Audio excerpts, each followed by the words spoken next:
मंडोला नाम का एक गांव था। उस गांव में गंगा नाम की औरत अपने बेटे बसंत और बहू शशि के साथ हंसी खुशी रहती थी। गंगा ने 2 दिन पहले ही अपने बेटे बसंत की शादी शशि से की थी। बहू, अब मैं बहुत बूढ़ी हो गई हूँ। भारी बोझ उठाया नहीं जाता मुझसे, इसलिए कुएं से पानी आज तुझे ही लाना होगा। अब तक तो मैं जैसे पानी भर लाती थी, पर अब नहीं। माँ जी, आप चिंता ना करो, मैं सब कर लूंगी, आप सिर्फ आराम करिए। अभी तेरी शादी को 2 ही दिन हुए हैं और मैंने तुझे इतना बड़ा काम करने को बोल दिया। कुएं से पानी भरना कोई आसान काम नहीं होता, घंटों खड़ा होना पड़ता है, तब जाकर 1-2 मटका पानी मिल जाता है। मैं सब कर लूंगी माँ जी। शशि सुबह जल्दी उठ जाती है और मटका हाथ में लिए निकल पड़ती है। कुएं की तरफ पहुंचते ही शशि थोड़ा सा निराश हो जाती है, क्योंकि इतना जल्दी आने के बावजूद भी कुएं पर बहुत भीड़ थी। सोचा था जल्दी जाऊंगी कुएं पर पानी लेने, यहाँ तो सभी को जल्दी है, बहुत भीड़ है। ऐसे तो मुझे दोपहर हो जाएगी सिर्फ पानी लेने में। क्या करूँ, यहाँ आसपास देखती हूँ, शायद कोई कुआं मिल जाए जहाँ भीड़ न हो। फिर क्या था, शशि दूसरी तरफ निकल गई एक कुएं की तलाश में। थोड़ी दूर जाकर आखिर उसे कुआं मिल ही जाता है। ये देखो, कुआं भी मिल गया और यहाँ भीड़ भी नहीं है। अब मैं यहाँ जितना मर्जी पानी ले सकती हूँ। थोड़ा दूर है पर कोई नहीं, उस भीड़ से तो बच गई ना। शशि कुएं में पड़ी बाल्टी ऊपर खींचती है तो ये क्या, उस बाल्टी में पानी की जगह खून होता है। खून से भरी बाल्टी देखकर शशि बहुत ही ज़्यादा डर जाती है। तभी कुएं से एक डरावनी आवाज़ आने लगती है और वो आवाज़ एक चुड़ैल की होती है। मैं बहुत प्यासी हूँ, मुझे पानी चाहिए। प्यास के मारे मेरा गला सूख रहा है, जल्दी से मुझे पानी पिला। तुम इतने बड़े कुएं में बैठी हो, फिर भी मुझसे पानी मांग रही हो? मूर्ख, दिखाई नहीं देता क्या? इस कुएं में पानी नहीं, खून है। मुझे पानी चाहिए। अरे हाँ, इस चुड़ैल को देखकर तो मैं यह भूल गई थी कि इस कुएं में पानी की जगह खून था। पर अब मैं क्या करूं, इस चुड़ैल के लिए पानी कहाँ से लाऊं? मैं तो खुद यहाँ पानी लेने आई थी। जान बचानी हो तो मुझे यहाँ से भागना पड़ेगा। शशि जैसे ही वहां से भागने की कोशिश करती है, चुड़ैल शशि को कुएं की रस्सी से बांधकर कुएं में फेंक देती है। शशि चिल्लाती है, पर कुआं इतना दूर था कि उसकी चीख की आवाज़ किसी के कानों तक नहीं पहुंच पाती। बहुत देर हो गई, अभी तक बहू पानी लेकर नहीं लौटी। तभी शशि का पति बसंत भी काम से घर लौट आता है। कोई है, मुझे एक गिलास पानी पिलाएगा? पानी? अरे बहू सुबह गई थी कुएं पर पानी भरने, पर अभी तक नहीं लौटी। माँ, यह क्या बोल रही हो? अब तक तो उसे आ जाना चाहिए। रुको, मैं जाकर देखता हूँ। बसंत हर जगह शशि को तलाशता है, कुएं के पास भी जाता है, पर उसे शशि कहीं भी नजर नहीं आती है। एक दिन 2 दोस्त मुकुल और नीरज गांव के बाहर वाली सड़क से शहर की तरफ जा रहे होते हैं। यार, बाइक चलाते चलाते काफ़ी देर हो गई है और इस टिलमिलाती धूप में बहुत प्यास लगी है। क्यों ना यहाँ आसपास थोड़ा आराम किया जाए और पानी पिया जाए। हाँ भाई, ठीक है। वो देखो, उधर वो जगह आराम के लिए बिल्कुल सही है। हमारी किस्मत इतनी अच्छी है। वो देखो, कुआं, पीने के लिए पानी भी मिल गया। चलो जल्दी, बहुत प्यास लगी है। दोनों दोस्त कुएं के पास पहुंचते हैं। मुकुल कुएं में झांक कर देखता है, पर कुएं में इतना अंधेरा था कि उन्हें कुछ भी दिखाई नहीं देता है। कुआं बहुत गहरा मालूम पड़ता है। इसमें पत्थर फेंक कर देखता हूँ, पानी है भी या नहीं। पत्थर फेंकने पर उन्हें पानी जैसी ही आवाजें सुनाई देती है। हाँ, इसमें पानी है। मुकुल कुएं से पानी निकालता है। बाल्टी में पानी की जगह खून देखकर दोनों बहुत ही डर जाते हैं और बाल्टी वहीं फेंककर अपनी बाइक से भागने की कोशिश करते हैं, पर चुड़ैल उन्हें जाने नहीं देती। वो रस्सी फेंककर दोनों दोस्तों को रस्सी से बांधकर अपनी तरफ खींच लेती है। यार नीरज, ये तो चुड़ैल है, अब हमें जिंदा नहीं छोड़ेगी। एक शर्त पर मैं तुम्हें जाने दूंगी। हमें तुम्हारी हर शर्त मंजूर है, जल्दी बताओ क्या करना है। मैं बहुत प्यासी हूँ, मुझे पानी चाहिए। कई सालों से मैंने पानी नहीं पिया है। हम तो खुद यहाँ पानी की तलाश में आए थे। हमारे पास पानी होता तो हम यहाँ कुएं के पास क्यों आते? मुझे गुस्सा मत दिला, इंसानों का खून पीने से मेरी प्यास नहीं मिटती। मुझे पानी चाहिए अभी। हमारे पास कोई पानी नहीं है।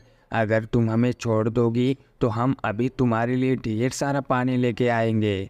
नीरज के इतना बोलते ही चुड़ैल दोनों दोस्तों को कुएं में फेंक देती है और खुद भी वापस कुएं में चली जाती है। आज गांव में सरपंच की बेटी की शादी है। चलो चलो जल्दी जल्दी ये काम निपटाओ, पता है ना आज सरपंच की बेटी की शादी है। भाई जी आप बिल्कुल भी चिंता ना करें, ऐसी सजावट करेंगे कि पूरा गांव देखता रह जाएगा। कुसुम की माँ, बारात की खातिरदारी में कोई कमी ना हो, चाय पानी का पूरा बंदोबस्त पहले से करके रखना। हमारी बेटी इस आंगन को छोड़कर दूसरे के घर चली जाएगी, उसके जाने के बाद ये घर सूना सूना हो जाएगा। तभी बाहर से हलवाई सरपंच को आवाज़ लगाता है। सरपंच बाहर आता है। सरपंच जी, खाना और मिठाई अभी सारी नहीं बनी है और सारा पानी खत्म हो गया है। मुझे खाना बनाने के लिए पानी की आवश्यकता है, किसी से बोलकर ज़रा पानी मंगवा दीजिए। ओह, ये तो मैंने सोचा ही नहीं। कल ही सारा पानी भरवा कर रखवा लेना चाहिए था मुझे। तुम जाओ, मैं अभी पानी भिजवाता हूँ। सरपंच अपने 2 नौकरों हरिया और जग्गू को कुएं से पानी लाने के लिए भेजता है। कुएं पर पहुंचते ही दोनों कुएं से पानी निकालना शुरू कर देते हैं। इस कुएं में पानी नहीं है, बाल्टी डालो तो आधा बाल्टी पानी ऊपर आता है। ऐसे तो हमें बहुत समय हो जाएगा, वैसे भी सरपंच ने बोला है जल्दी आने को। अब हम कर भी क्या सकते हैं, इसी से भरना होगा हमें पानी। मुझे सरपंच जी की डांट नहीं खानी, मैं चला कहीं और से पानी भरने। जग्गू और आगे चला जाता है, उसके पीछे पीछे हरिया भी चला आता है। तभी कुछ दूरी पर झाड़ियों के पीछे उन्हें वही कुआं दिखाई पड़ता है। देखो कुआं मिल गया, यहाँ से पानी भरेंगे। ये कुआं गांव के इतने नज़दीक था, फिर भी कभी किसी को दिखाई नहीं पड़ा। मुझे कुछ सही नहीं लग रहा।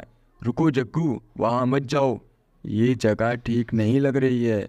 हरिया के लाख समझाने पर भी जग्गू नहीं मानता है। फिर क्या था, उन दोनों के साथ भी वही होता है जो सभी के साथ हुआ था। चुड़ैल उन दोनों को मारकर उनका खून पी जाती है। वहाँ गांव में उन दोनों कमबख्त को कब का भेजा है पानी लाने के लिए? कमबख्त अभी तक नहीं लाए, काम चोर कहीं के। सरपंच जी आप परेशान ना हो, हम थोड़ा थोड़ा करके अपने घरों से पानी ले आते हैं। कुछ गांव के लोग अपने अपने घरों से पानी लाकर हलवाई को दे देते हैं। शादी अच्छे से निपट जाती है, पर सरपंच अभी भी हैरान था कि उसके दोनों नौकर कहाँ गए। कुछ दिन ऐसे ही बीत गया। एक दिन गांव में पानी ना होने से सूखा पड़ गया। गांव का पूरा कुआं सूख चुका था। माँ, मुझे 1 गिलास पानी दो ना पीने के लिए। बिट्टू के पापा, गांव में एक बूंद पानी नहीं है। अब मैं अपने बच्चों को क्या पिलाऊं, कहाँ से लाऊं पानी? पूरे गांव में सूखा पड़ा है, एक बूंद भी पानी नहीं है पीने के लिए। उधर पूरा गांव सूखा पड़ने की वजह से बहुत दुखी था। सरपंच जी, यह सब कब तक चलेगा? ऐसे तो सभी बिना पानी के मर जाएंगे। गांव में सूखा पड़ना बहुत बड़ी बात है। गांव में एक ही कुआं था, वह भी सूख गया है। तभी वहाँ एक छोटा बच्चा चिंटू आता है और बोलता है, मैं एक बात बोलूँ, मुझे एक और कुआं के बारे में पता है। अच्छा, यह तो बहुत ही खुशी की बात है। फिर देर किस बात की? चलो सभी उस कुएं के पास चलकर देखें, उस कुएं में पानी है भी या नहीं। पूरा गांव उस कुएं के पास पहुंच जाता है। यही है वो कुआं जिसकी मैं बात कर रहा था। पहले देख तो लो इस कुएं में पानी है भी या नहीं, फिर सभी बारी बारी पानी भरना शुरू करना। जैसे ही गांव का एक आदमी कुएं से बाल्टी भरकर निकालता है तो खून से भरी बाल्टी देख उसे फेंक पीछे हट जाता है। तभी चुड़ैल कुएं से बाहर आती है। मैं बहुत प्यासी हूँ, मुझे पानी चाहिए। चुड़ैल, तू कुएं में रहकर भी प्यासी है, फिर हमसे पानी क्यों मांग रही है? हमारे पास पानी नहीं है, गांव में सूखा पड़ा है। पानी नहीं है, ठीक है, फिर मैं तुम सभी के खून से ही अपनी प्यास बुझा लूंगी। तभी वहां से एक तपस्वी आ जाता है। क्या मुझे पानी मिलेगा पीने के लिए? आजा, तू भी आजा, तेरा भी मैं खून पीऊंगी। गांव वाले तपस्वी को चुड़ैल के बारे में सब कुछ बता देते हैं।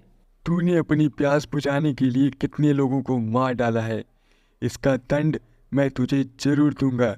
मुझे मालूम है तेरा अंत कैसे होगा। हे ऊपर वाले, मदद कर, इन सभी गांव वालों की मदद कर।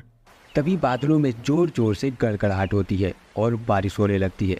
बारिश का पानी उस चुड़ैल पर पड़ते ही वह चुड़ैल गायब हो जाती है और खून से भरा हुआ कुआं पानी में बदल जाता है।